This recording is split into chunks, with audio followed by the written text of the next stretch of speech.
Di pertemuan ke berapa ini? 8. Ya. Oke. Jadi melanjutkan dari beberapa pertemuan yang ada. Nah, kita berapa ini? 8 pertemuan ya sampai WAS. Kita ngomongkan tentang bentuk kemitraan lebih teknis berupa tanggung jawab sosial perusahaan atau CSR. Nah, bentuk kemitraan itu antara perusahaan dengan masyarakat. Nah, menurut ini Saidi dan Hamid, nah, dia membuatkan tabel ya, tentang karakteristik tahap-tahap tanggung jawab sosial perusahaan. Nah, jadi penanda utama itu pertama ada charity, kemudian filantropi, kemudian citizenship.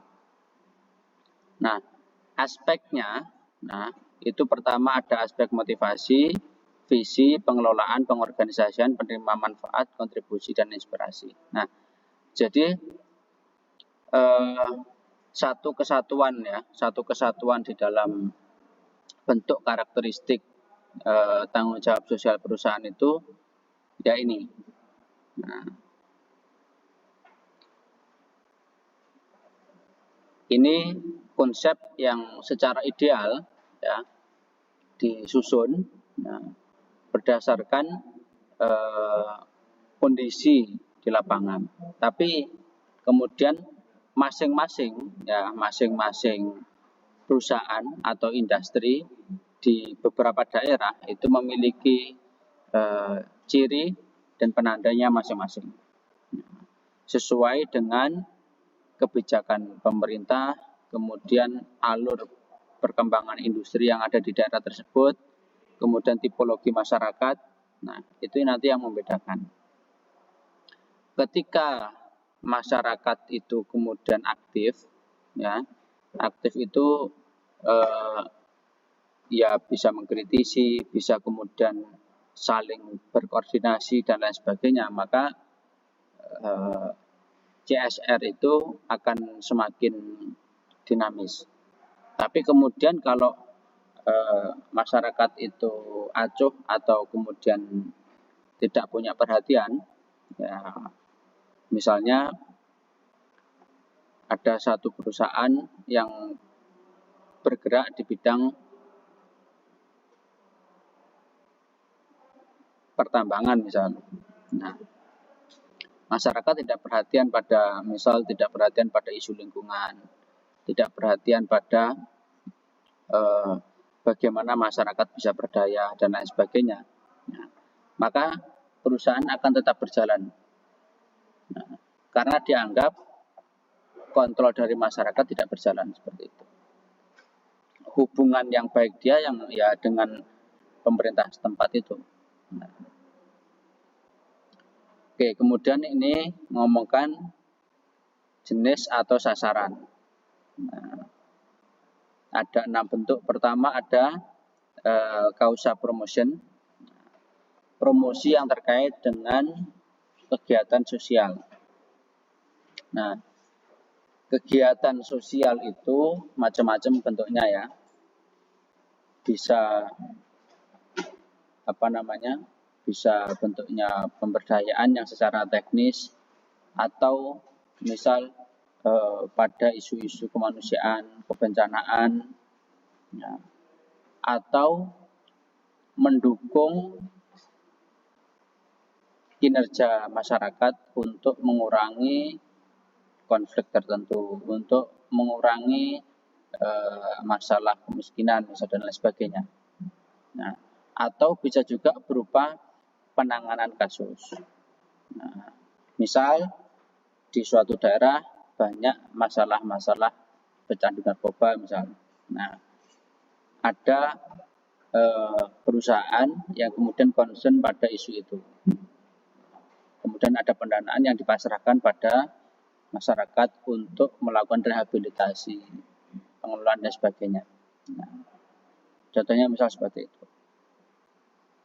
Kemudian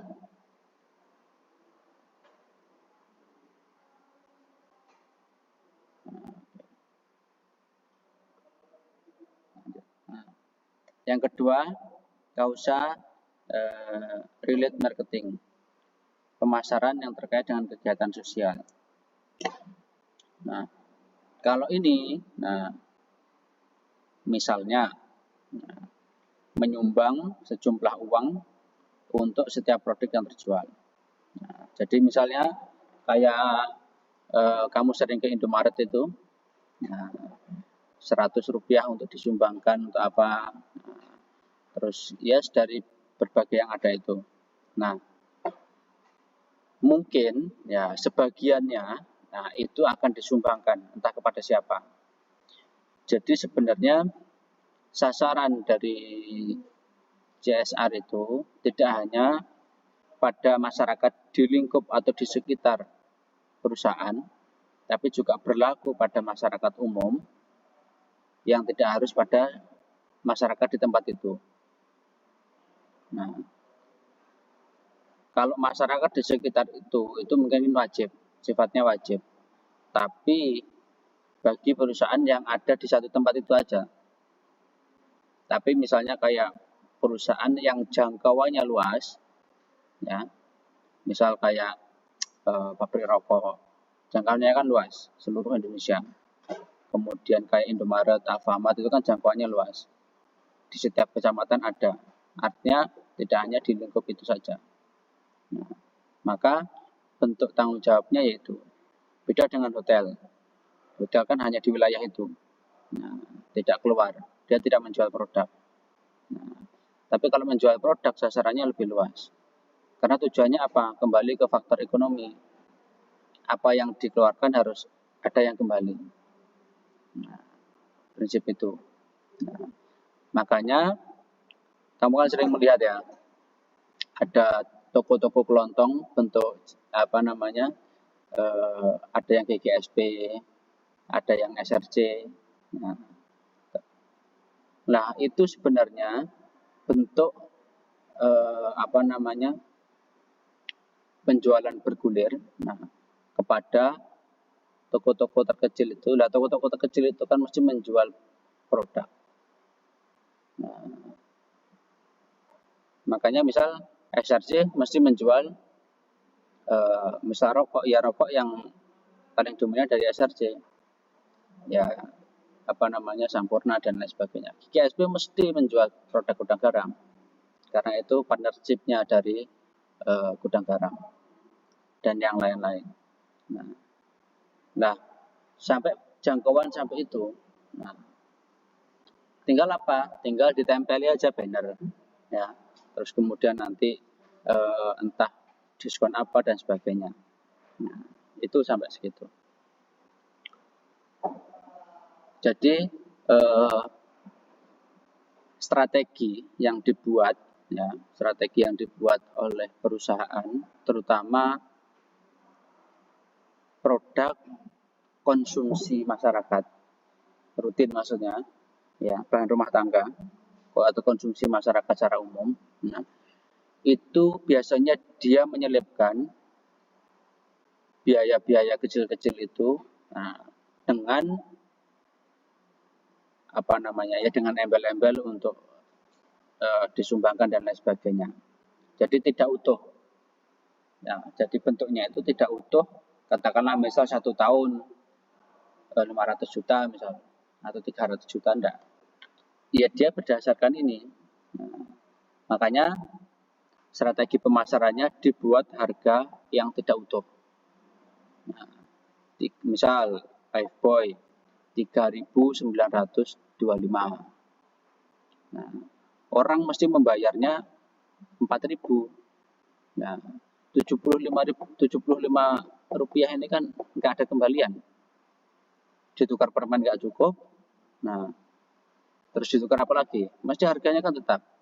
Makanya dia kemudian mau nambah apa lagi. Nah, jadi pengakumulasinya kan begitu. Selain mengontrol masyarakat untuk menambah pembelian, Nah, selain itu juga nantinya kan misal ada Rp50, 75, 60 dan sebagainya. Ya untuk ini. Nah, tinggal akumulasikan aja. Misal kamu ya satu hari katakanlah ada lebihan 100. Ini ada berapa? 1, 2, 3, 4, 5, 6, 7, 8, 9, 10. Berarti kan ada 1000 satu hari. Satu bulan. 30.000. Nah, itu baru 10 orang. Kalikan jumlah masyarakat Indonesia yang belanja di satu tempat kayak Indomaret atau Alfamart. Misal katakan aja 10 orang ini belanjanya di satu tempat. Nah, ada berapa jumlah yang seperti itu? Nah, kalikan katakanlah 10 orang ini rutin. Kalikan 30 hari, kalikan jumlah tempatnya berapa. Satu bulan sudah kumpul berapa. Nah, dan nanti akan disumbangkan ke berapa. Mesti dia akan menampilkan entah di website atau ada apa sumbangan untuk misal bencana alam, misal untuk apa dan sebagainya. Semacam itu. Nah, dan terkadang nah, tidak selalu relate antara apa yang bentuk tanggung jawab itu dengan apa yang sebenarnya perusahaan itu inginkan. Contohnya misal begini. Kenapa misal setiap perusahaan rokok itu memberikan bantuan CSR-nya atau mengeluarkan CSR-nya itu untuk olahraga misal. Ini kan tidak relate dengan kampanye dari bidang kesehatan. Ya kan? Yang tidak boleh itu kan masuk kampus. Seluruh perusahaan rokok tidak boleh masuk kampus. Akhirnya apa? Dia nyasar olahraga. Karena setiap olahraga itu punya massa. Olahraga apapun dia punya massa. Apalagi sepak bola. Nah, makanya dia berani menyumbang itu. Iya, entah bentuknya sponsor atau bentuknya beasiswa atau apalah itu. Intinya dia selalu menyasar komunitas massa. Nah, bisa dicek. Nah, beda dengan yang sejenis ini, tidak perlu menyasar massa karena dia sudah menjadi konsumsi. Nah, apalagi orang yang sudah fanatik. Nah, fanatik itu biasanya pada perempuan. Kenapa? Nah, entah karena kulit yang sensitif atau apa dan sebagainya. Contoh aja misalnya saya tanya, nah, Afifah ini, nah, kamu pakai sampo apa? Hah? Nah, berpindah-pindah? Nah, karena? Hah? Nah, ceklah pada teman-temanmu yang lain ini. Misal pakai Sunsilk, rata-rata begitu. Nah, itu yang kemudian dibidik oleh perusahaan melalui toko itu. Nah, makanya bisa kamu cek, ya, hampir sebagian besar barang yang ada di barang yang ada di toko atau di supermarket atau apa, rata-rata barang kebutuhan perempuan. Hitung aja kalau nggak percaya. Jumlah kebutuhan laki-laki lebih sedikit. Cek deretan, ini bukan konsumsi makanan kayak ini ya. Ini yang basisnya kebutuhan individu. Kalau kebutuhan makanan kan laki perempuan kan sama. Nah, cek dari satu deretan nggak percaya dihitung. Lah, itu kenapa? Itu bukan karena bukan tanpa sebab. Nah, bisa jadi karena hasil riset, ya, bisa jadi untuk memenuhi kebutuhan pasar dan lain sebagainya. Nah, dari situ. Nah, jadi sebenarnya ikatan produk untuk kemudian mengikat pembeli dan seterusnya itu untuk kemudian dapat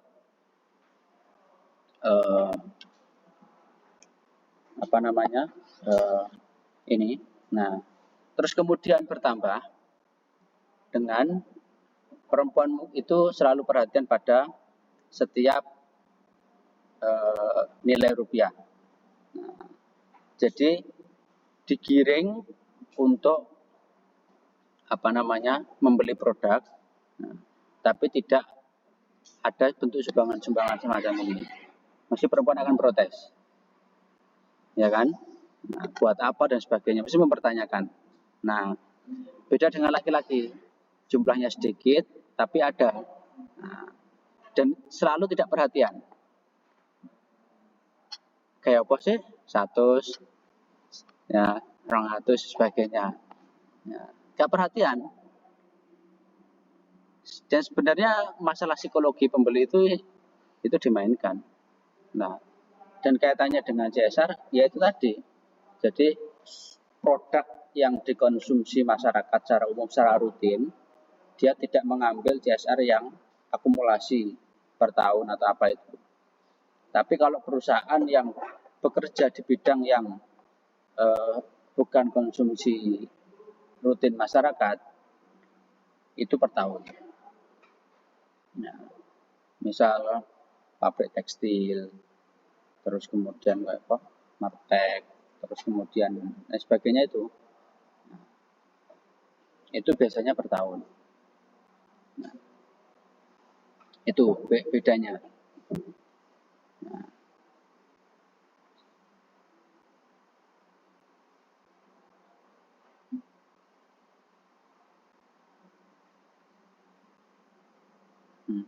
terus kemudian ada yang bentuknya substitusi. Nah, jadi sifat pengganti. Nah, dengan Anda membeli, ya, membantu menyumbang untuk warga di satu tempat. Nah, kampanye-kampanye itu juga dimainkan khususnya perusahaan air minum, perusahaan paling banyak air minum. Nah, karena darurat air itu lebih mengena di di pikiran masyarakat daripada produk yang lain. Nah, jadi kamu membeli satu produk itu sudah membantu menyumbang untuk anak-anak yang ada di daerah lain yang mungkin kekurangan air dan sebagainya. Nah, itu contoh. Kalau produk yang lain nggak laku karena isu makanan dan sebagainya sebenarnya lebih mudah. Nah, dan konsumsi air itu dimanapun sama. Di belahan dunia ini kebutuhan air itu sama, nggak pilih-pilih. Tapi kalau makanan itu bisa jadi berbeda. Ya. Misal contohnya seluruh dunia ini kamu beri air mineral yang sama mesti cocok. Hah? Nah, itu kan masalah saingan perusahaan aja. Nah, dimulai dari aqua, nyusul mineral, nyusul fit dan macam-macam. Nah, sama. Nah, buktinya nggak ada yang ngeluh, ya kan? Nah, kecuali produk-produk baru yang mungkin tingkat kepercayaan masyarakat belum tinggi. Nah, minum produk ini serik dan macam-macam misalnya. Nah, tapi produk yang umum yang sudah dikonsumsi masyarakat secara umum mesti nggak protes. Nah, itu kan itu kampanye berikutnya kan itu untuk apa? Menaruh perhatian pada masyarakat.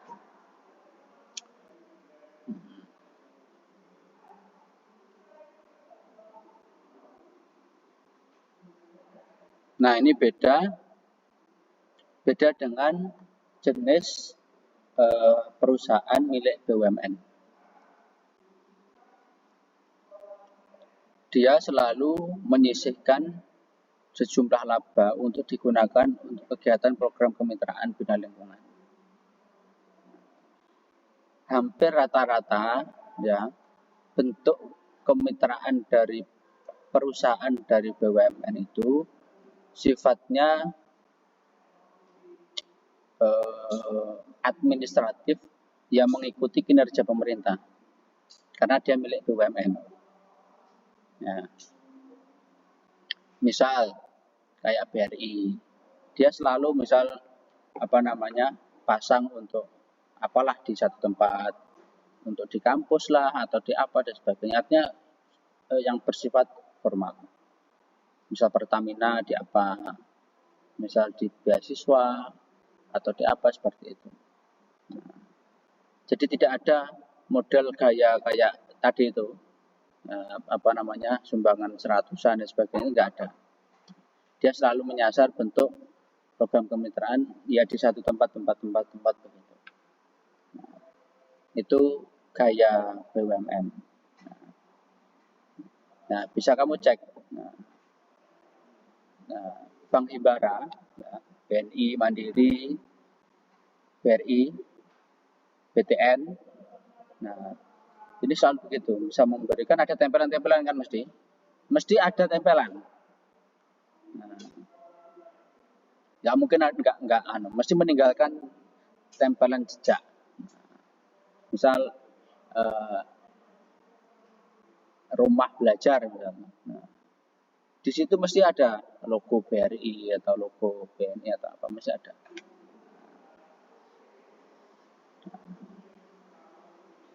Yang kamu pernah ke Sumber Gempong, itu kan ada.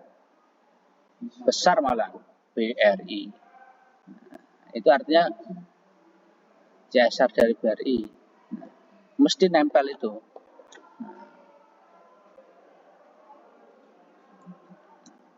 Beda dengan swasta. Swasta ada yang nempel seperti itu, ada yang enggak.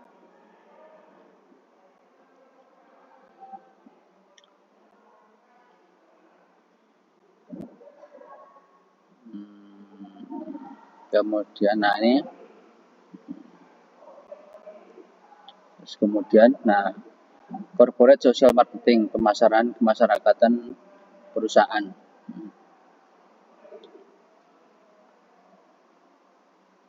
Nah, dia selalu mempertimbangkan pada ini, mendukung posisi merek perusahaan, menciptakan preferensi merek, ya, konsumen akan lebih memilih merek produk tersebut. Nah, seperti tadi itu, tujuannya meningkatkan penjualan, meningkatkan keuntungan. Nah, makanya effort dari perusahaan swasta itu biasanya selalu memainkan harga, memainkan kemasan, ya. Itu yang paling mencolok. Memainkan harga, memainkan kemasan. Untuk apa? Yaitu tadi, bagaimana seberapa diminati, kemudian penurunan harga dan sebagainya. Nah, karena ketika tidak memainkan seperti itu, barang akan ditinggalkan.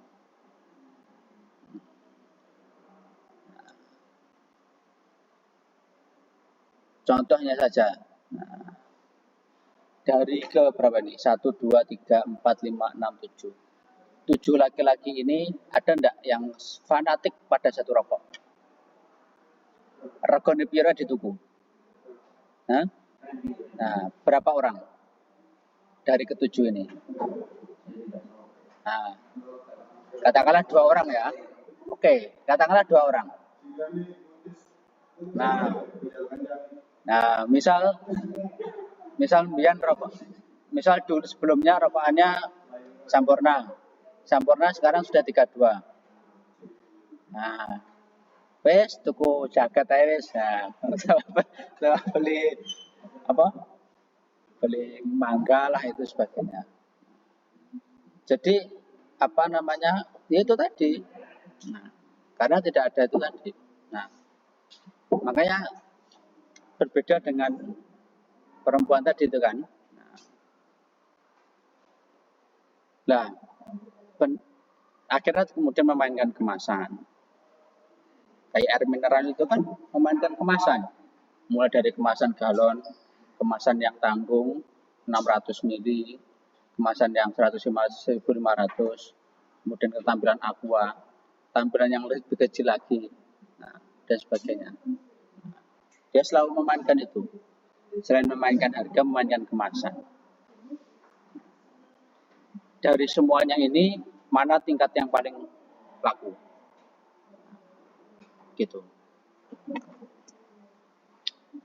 Oke, kemudian corporate philanthropy. Ini kegiatan sosial kemanusiaan.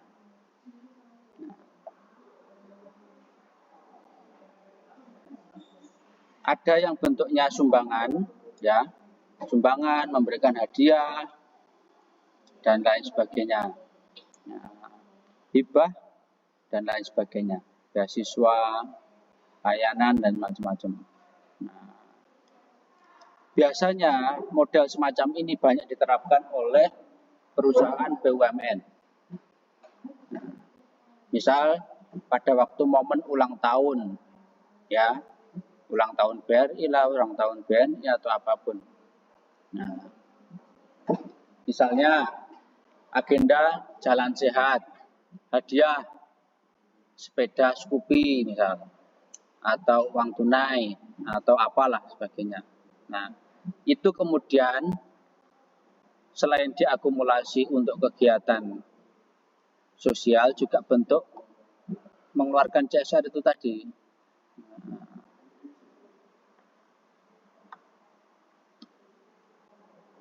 Nah, ini cara-cara semacam ini agak berbeda dengan yang diterapkan pada perusahaan swasta.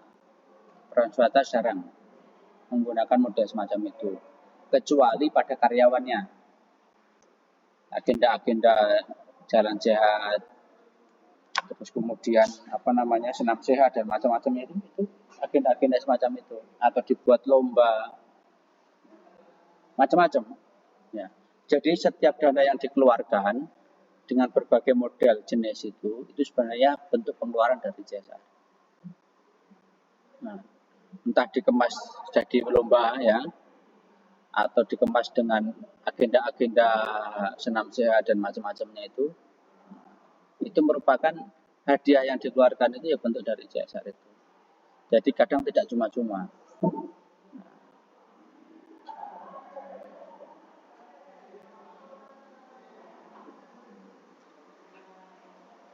Terus misal kayak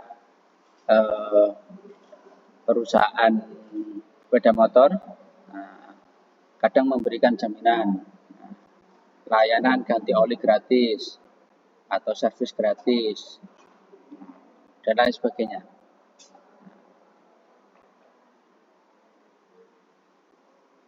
Kemudian community volunteering, pekerja sosial ke masyarakat secara sukarela.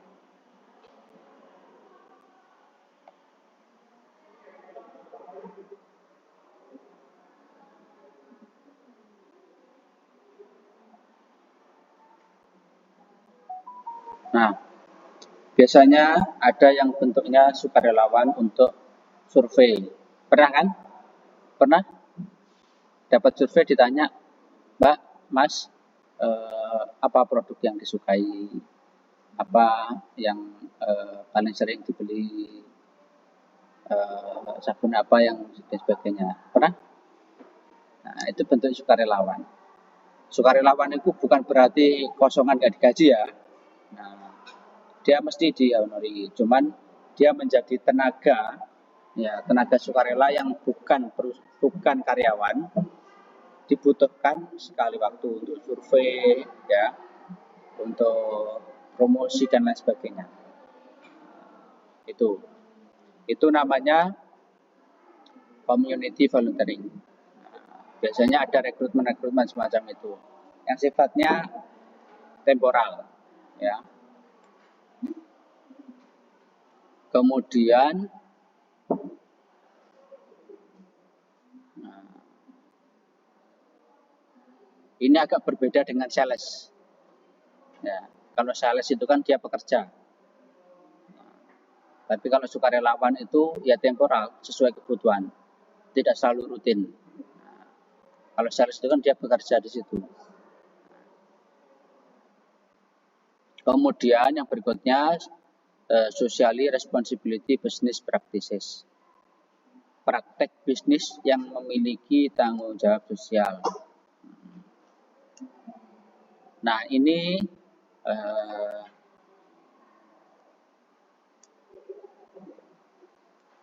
lebih jauh lagi. Nah, dia memiliki ini.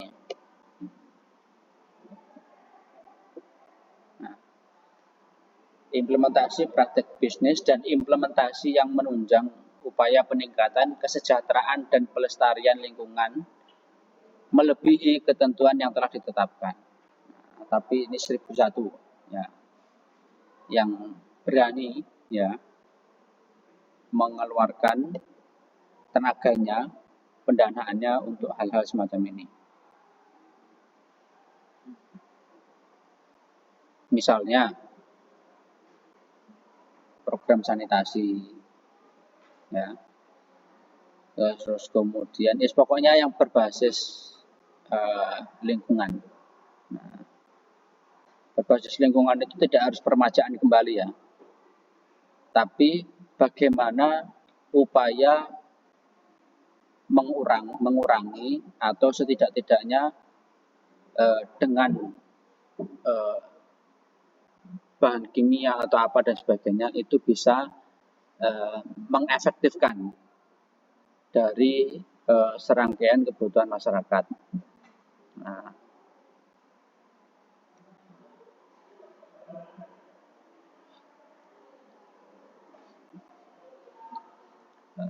pernah melihat bentuk kloset ya, di situ biasanya ada tulisan. Nah, ya entah berbasis ekologis lah atau apa dan sebagainya, masih ada. Nah, kadang ada tulisan-tulisan semacam itu. Diasumsikan air yang dibuang, nah, itu tidak cuma-cuma. Dengan model kloset duduk dan lain sebagainya lah. Nah, itu ada tempelan-tempelan semacam itu.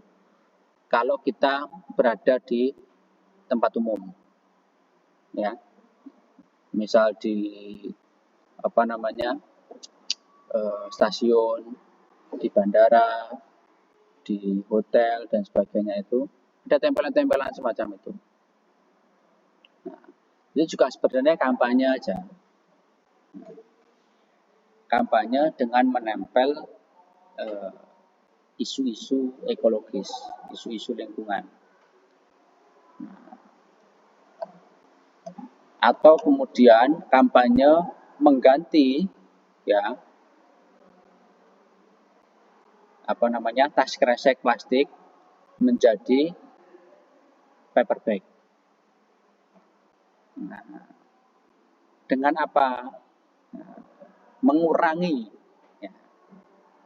Misalkan selalu begitu kan? Kalau kamu disapa Mbak-mbak Indomaret kan begitu.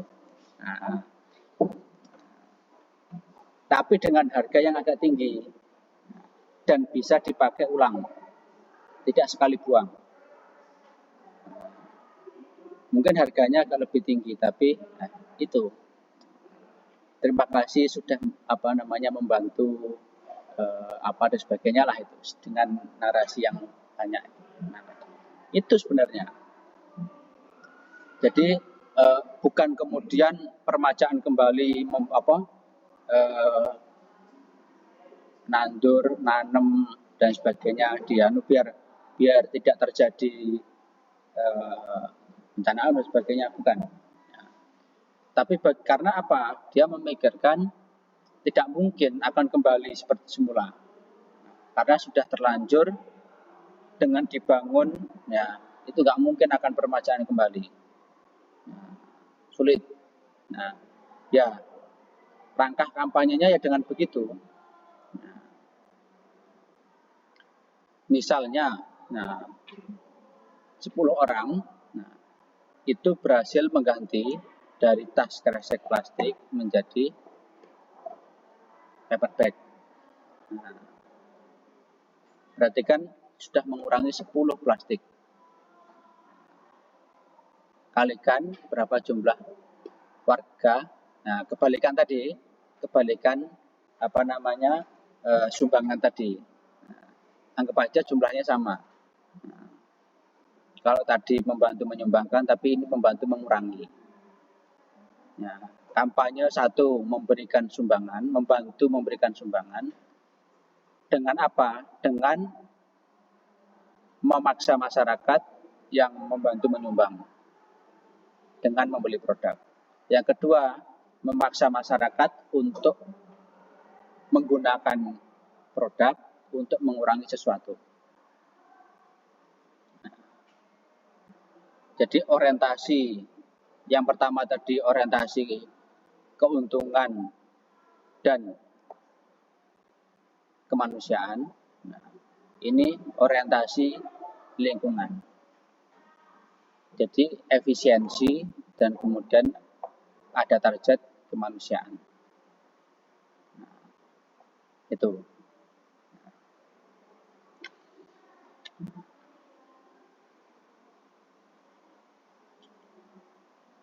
Nah, banyak jenis kampanye-kampanye semacam itu. Atau dengan membuat kemasan. Nah, ada kan botol air mineral yang secara kemasan itu lentur. Jadi setelah habis ya dikeremes gini, buang. Nah, itu sebenarnya juga kampanye. Nah, kampanye tidak dipakai ulang. Nah, itu. Atau menggunakan masing-masing perusahaan itu punya punya kreativitas masing-masing. Kalau mineral itu membuat kemasan bukan kemasan isi ulang, ya. Tapi kalau Aqua membuat kemasan isi ulang, dan lain sebagainya. Jadi bentuk dari masing-masing itu ya tergantung kreativitas itu. Nah, salah satu yang kelihatan yang semacam itu. Ada juga yang sampai bukan paper bag tapi model semacam ini. Ada juga kan yang modelnya semacam ini, kayak tas cangklong itu kan ada. Jadi lebih awet. Nah, jadi ya model-model semacam itulah. Nah, itu bisa jadi kadang orang itu tidak perhatian, tapi sebenarnya itu kampanye yang didorong oleh suatu perusahaan tertentu. Nah, ya lagi-lagi itu tadi tidak bisa dikembalikan ulang pada isu lingkungan. Karena apa? Kebutuhan praktis masyarakat itu lebih mendominasi daripada proses pengembalian ulang. Tuh, karena apa? Masyarakat sudah terlanjur konsumtif. Itu bentuk keberhasilan perusahaan mengontrol kebutuhan dari masing-masing individu. Artinya kamu sudah bisa merubah kebiasaan lama menjadi kebiasaan praktis. Derajat perusahaan seperti itu. Kalau dulu ya mbah-mbah kita mungkin masih menggunakan sampo pakai merang. Nah, kamu kan mesti tidak mau. Satu ribet, kedua juga ngilangin suwi dan sebagainya lah. Nah, artinya ketika disediakan barang-barang praktis itu ya itu. Nah, kacang itu kan sebenarnya sama. Nah, tapi kan lebih pede makan kacang Garuda daripada kacang kodok. Nah, ya semacam itu. Artinya ketika kita sudah bisa dikontrol oleh itu, ya berarti kan perusahaan berhasil kan? Nah, ada ketergantungan masyarakat pada itu. Nah, kemudian setelah itulah memainkan Jadi tidak dilimpahkan penuh pada perusahaan, tapi dilimpahkan pada masing-masing individu-individu. Untuk apa? Ya untuk keberlanjutan itu tadi. Nah, dasar tadi. Dan bisa jadi melebihi sebenarnya. Katakanlah misal targetnya 1 tahun itu 1 miliar. Dengan sumbangan 100 rupiah itu melebihi. Nah, cek aja kalau nggak percaya. Itu aja bisa terpenuhi dalam 1 bulan mungkin. Nah, itu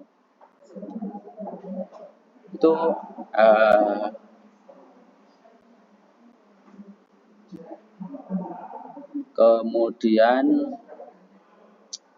oke, ini dulu. Ada yang ditanyakan?